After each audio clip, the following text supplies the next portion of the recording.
আসসালামু আলাইকুম। আমি engineer Jewel Rana, manager sales and marketing, green Genesis engineering limited. আজকে আমরা আসছি অফিসার্স ক্লাব, বেইলি রোড, ঢাকাতে। এইখানে আমাদের একটা প্যাকেজ সুয়েজ ট্রিটমেন্ট প্ল্যান করা আছে, যার ক্যাপাসিটি 148 কেজি।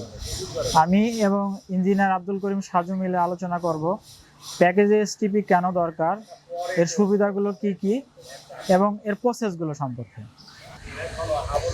আমি engineer Mohammad Abdul Karim Saju, process design engineer, Green Genesis engineering limited.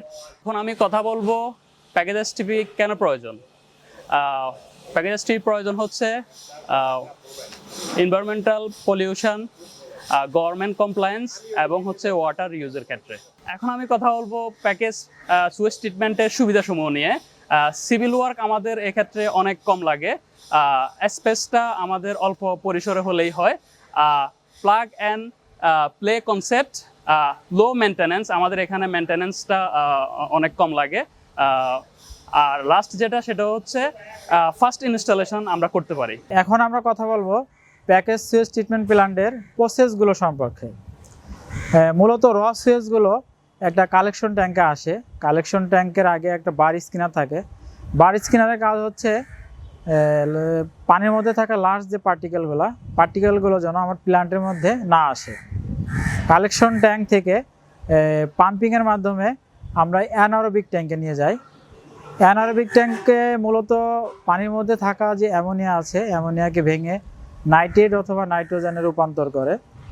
Anaerobic tank থেকে আমরা এমবিবিআর ট্যাঙ্ক অথবা অ্যারোবিক ট্যাঙ্কে নিয়ে যাই।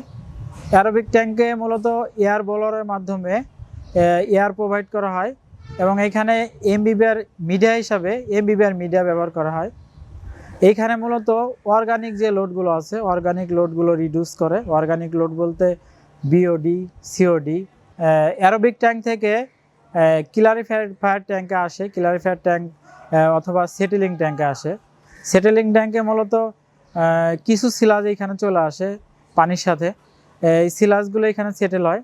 এই সিলাজটা আবার আমরা পাম্পের মাধ্যমে অ্যানারোবিক ট্যাঙ্কে নিয়ে যাই এবং ফ্রেশ ওয়াটারটা আমরা ট্রিটেড ওয়াটার ট্যাঙ্কে নিয়ে যাই। ট্রিটেড ওয়াটার ট্যাঙ্ক থেকে ফিড পাম্পের মাধ্যমে আমরা স্যান্ড ফিল্টার এবং অ্যাক্টিভেট কার্বন ফিল্টার পাস করি। স্যান্ড ফিল্টার মূলত পানির মধ্যে থাকা পার্টিকেলগুলো, যদি কোনো পার্টিকেল আসে, পার্টিকেলগুলো সেটেল করে। এবং অ্যাক্টিভেট কার্বন ফিল্টার মূলত পানির মধ্যে থাকা যে গন্ধ, কালার, এগুলো রিমুভ করে। পরবর্তীতে পানিটা আমরা রিউজের উপযোগী হয়ে যায়। আমরা মূলত গার্ডেনিং, ফ্লাশিং, কুলিং টাওয়ার এবং ইরিগেশনের কাজে এই পানিগুলো ব্যবহার করতে পারি। এখন আমি প্র্যাকটিক্যালি আমাদের প্রসেসগুলো আপনাদের দেখাচ্ছি। তো আমার হাতের ঠিক বাম পাশে আমাদের কালেকশন ট্যাঙ্ক, আমি গিয়ে দেখাচ্ছি আপনাদেরকে। আমার এই জায়গায় হচ্ছে আমার কালেকশন ট্যাঙ্ক। তো আমার ঠিক হাতের ডান পাশে, যেহেতু আমার এখানে একটা পার্টিশন ওয়াল, আমি দেখাতে পারতেছি না, ঠিক হাতের ডান পাশে আমার বার স্ক্রিনার আছে।